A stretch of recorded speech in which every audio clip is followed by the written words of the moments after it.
All right, good to see everybody. Thank you, Chris. It's been a great day. Glad to be down here. We've had some good things down here before, and appreciate Mary Lou and everybody taking care of us. So a few weeks ago, we announced a big project we called Back in the Game NC. And we made these little footballs. So especially when people aren't paying attention, I can turn around and I can throw them at people. But they also have the website about our, hey, no, I'm not supposed to throw them back. I'm supposed to keep them. I've got 5,000 of them. I don't need any more of them. But the idea is to promote tax reform that gets North Carolina back in the game for business and jobs. And I want to just run through a quick little presentation to give you an idea of why we believe North Carolina is not in the game right now and how we can get back there. So overall, what our goal of this project over the next few months is to get North Carolina to tax less, tax fair, and tax simple.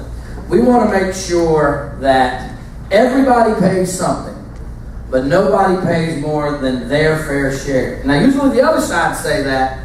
What they mean is they want somebody else to pay. Yeah. We think everybody should pay something. Yep. And if people are going to raise taxes, which we're against, then everybody feels pain. What's happened in North Carolina over the last few years, as you'll see, is one group of money, some group of people got to spend the money, others got to pay for it, and that's an economic and a moral problem. All right, so the economic trends in North Carolina. North Carolina's economy is in stagnation. Does anybody here disagree with me on that? No. It's not as bad here in Mecklenburg County and Cabarrus County, but get to Scotland County and some of these other places where unemployment's 18%. Any of y'all got children or grandchildren that are old enough to be out working and they're stuck at home? Yeah. That's a problem. North Carolina's relative personal income growth ranking was actually the fourth fastest between 1981 and 1999. Then 2000 came, new administration, and tax increases came, and we were the 26th fastest in the nation between 2000 and 2011. Right around 2009, 2000, a lot of bad things happened. He easily got elected, and when he wasn't off hitting his wood shop down there on the coast, he was raising taxes and then saying they're going to be temporary, and they're not. They weren't temporary, and businesses and individuals did not know, or never had faith in what their tax rates were. North Carolina's share of national GDP. There are two different charts there, but the bottom line is, in the same decade, you've seen North Carolina lose its effective competitiveness when it comes to gross domestic product. North Carolina, you got to read this thing right. North Carolina's share of national employment, not unemployment, but employment. Look how, we were relatively steady. There was a small recession there in 91, but we basically stayed along with the nation. And look how far we have fallen and continue to be under North Carolina, the national share of unemployment relative to North Carolina in the last decade. North Carolina's median income as a percentage of North Carolina median income as a percentage of U.S. median income. Again, you can see that in the last few years we've been going down and are below, our neighbors. North Carolina's unemployment among the nation's highest, currently 5th in the nation. Annual unemployment rate is higher than has been higher than the national average for the last 13 years. North Carolina's unemployment has been higher than the national average for the last 13 years. Before 2000, that happened only one out of the previous 25 years.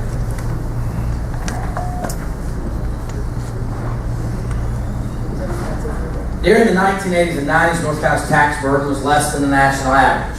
The reverse is true in the 2000s. You'll hear us cite this statistic a lot, but the Nonpartisan Tax Foundation has found that North Carolina has the 7th worst business climate in the nation. 44th.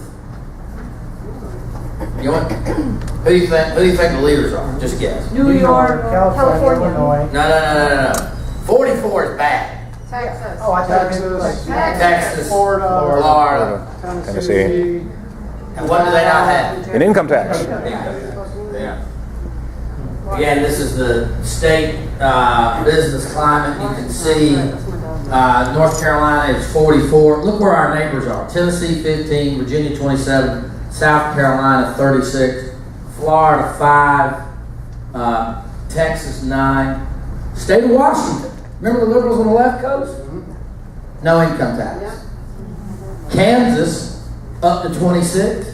Kansas has greatly improved over the last few years as they sought to reduce taxes. So I mean, think about it. That North Carolina is only 6 places better than New York.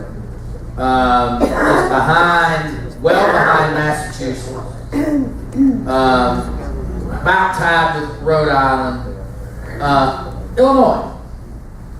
We're getting beat by Illinois. That's embarrassing. That's an embarrassment. 44.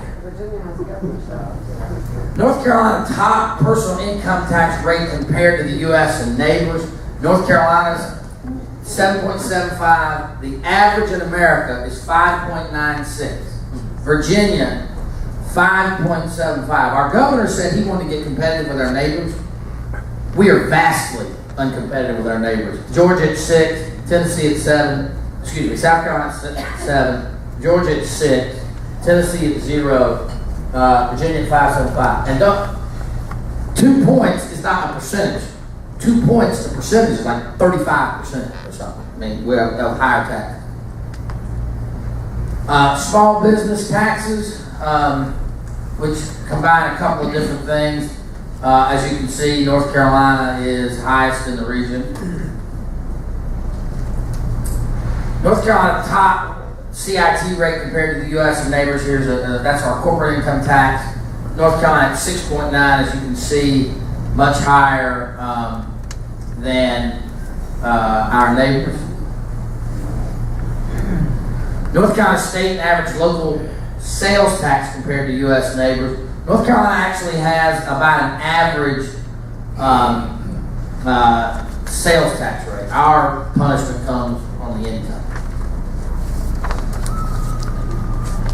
North Carolina revenues by source, 60%, roughly 62% come from the individual income tax and the corporate income tax. One of the reasons you want to get away from, I see somebody sleeping back over there now. One reason you want to get away from that is, the income tax system is a double taxation of savings and investment. And we get, Bobby Jindal's been trying to get rid of the income tax. And now they've got different situations. They got a lot of oil and natural gas. Hopefully we will have that soon. But they only get 15% of their revenues from personal income tax. And he's trying to get rid of that. State income tax collections. Nationally, state personal income tax about 34% of state tax collections. It's 56% in North Carolina. And that's just on the personal. North Carolina much more reliant on the personal income tax. Average annual growth states without a corporate income tax versus all other states. You can see that states that don't tax corporations, corporate income do much better. Average annual growth states without personal income tax versus all other states. You can tell that obviously the no corporate income tax states are doing better. Annual growth states without sales tax versus all other states. Not a lot of difference here. The sales tax isn't quite as punishing. All right. Two different ideas have emerged on tax reform in North Carolina, both of which I think have some positive elements to it. First of all, the state Senate's plan, which has been out at least in broad design for a couple of weeks, would reduce the top personal income tax rate from 7.75 to a flat 4.5. And what that means is, right now we have a graduated rate. Some people pay 6, some people will say 7, some people on the higher income pay 7.75. We consider those confiscatory, punishing tax rates that compensate more income and don't let people invest and save. So it would become flat over 3 years. You would get a there's always these questions of regressivity. If you have more, if you go to a more consumption-based tax, how do you deal with regressivity? One way to do that, while still treating everybody the same, is you go to a zero income bracket that nobody pays income tax on their first $10,000, $12,000, and then later $15,000 of income. That helps, and under their system where they do tax groceries and they do tax medicine and some things, it helps compensate for those kinds of things. It would reduce the corporate income tax from 6.9% to 6% over 3 years. The corporate income tax is a problem in North Carolina. We've got any small business people here? Anybody here who has to deal with franchise tax? As you know, the franchise tax in North Carolina, business will call that the tax on breathing. You know, the corporate income tax is easier to deal with than the franchise tax, which we're trying to do. And the Senate plan does make some changes to the franchise tax, but I don't get into that too much. Because here's the part you would most know. The Senate plan would reduce the sales tax rate from 6.75 to 6.5, but would eventually expand the services. So that would include getting your hair cut. It could include an attorney's fee, an accounting fee. Dog grooming. What? Dog Could be. It would be dog grooming. It would be. Insurance.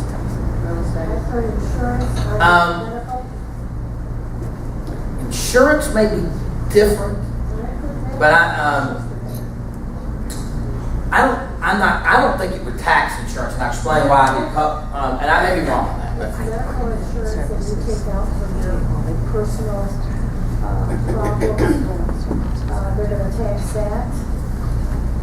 I believe that it would not to the point where you consume the care, that the money you have to pay for the care, not the insurance, because that would be taxed twice. I think, anyway. But in exchange for that, you also have a dramatic reduction in your personal income tax. I mean, so that's the trade-off. And of course, the idea is to tax things one time. Don't tax when you earn it, then when you buy something. The idea is to tax it once, when you consume it.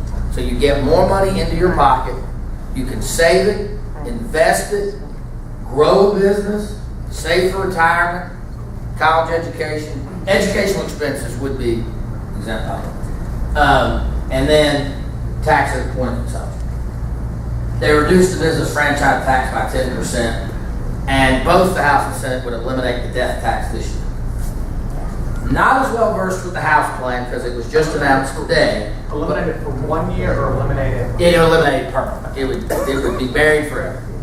And that is the actual only tax change that would take place in calendar year 2013. All these other things are 2014. The House plan doesn't go quite as far, but does some good things. It would reduce the top state personal income tax rate from 7.75 to a flat 5.9% beginning in 2014. That certainly gets us in much better comparative position. They would also have the zero bracket. They would reduce the corporate income tax from 6.9 to 6.75. Now, what we don't really know what the House wants to do yet is all their plans are based on next year. We have not seen them build out whether they want to do other things in coming years.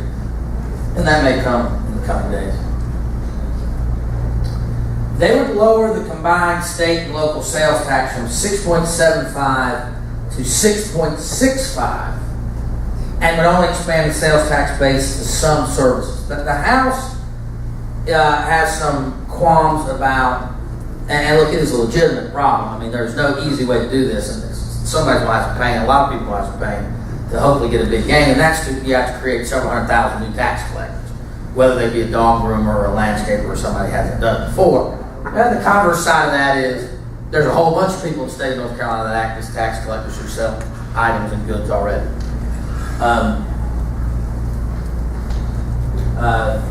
So the House plan would only start collecting taxes on services on somebody who already collected sales tax on goods anyway.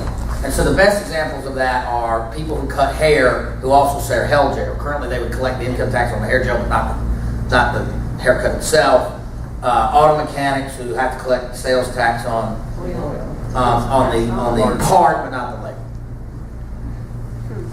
they would also reduce the franchise tax on corporations, but we don't know how much.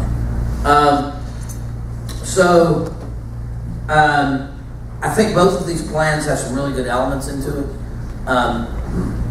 You cannot lower the rates and broaden the base without anybody feeling anything, right? You can cut taxes that way, and anybody who pays them might be a little better, but to totally reform the system and get it going, I mean, there has to be some, there's going to be some pain in some quarters.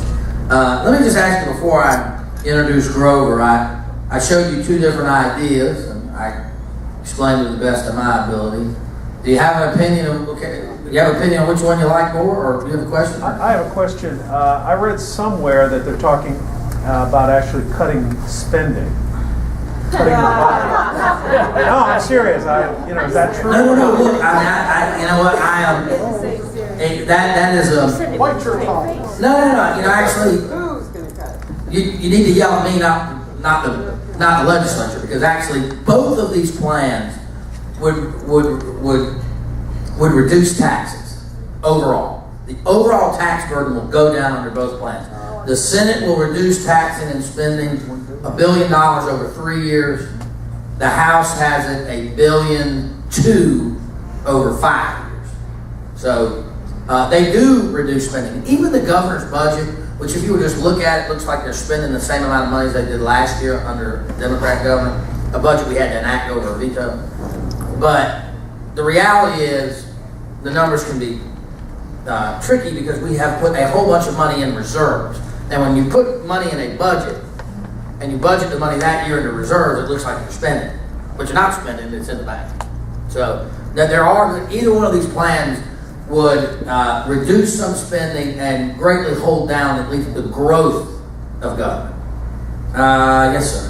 Well, what a lot of people don't understand and aren't on our way of thinking on taxes is that every time taxes get lowered, revenues usually go up. So what do you know about these two plans as far as increased revenue projection? Well, that's a to be honest about it, if I could answer that question, I would have gotten paid a whole lot of money by the General Assembly to do it. Because you don't have a expansive sales tax based on services now, it is a hard question to answer. We believe that this would fuel economic growth and the government would have a lot more money to come back in and then cut the income taxes again to start getting to zero. But that's a hard thing to prove. Well, what about other states? Can't we use those as money? Well, that is the key thing. We can look at what it has done in Texas, where they are going, we're going through the roof, and that sort of thing. We will take questions at the end. I know a lot of people came here to hear Grover talk, not me. So I'm just curious. Haven't done this before. Y'all be my guinea pig. Raise your hand. If you had to pick one, everybody got hands got to go up. You like the House plan more or the Senate plan more? Let's start. I showed you the Senate first. Who likes the Senate plan? Moves to mostly a sales tax. Gets the income tax. Okay. Who likes a little more moderate stuff? The House plan more. Okay. All right. Well, that's who agrees that both do some really good things. All right. Well, that's what we're looking for. So.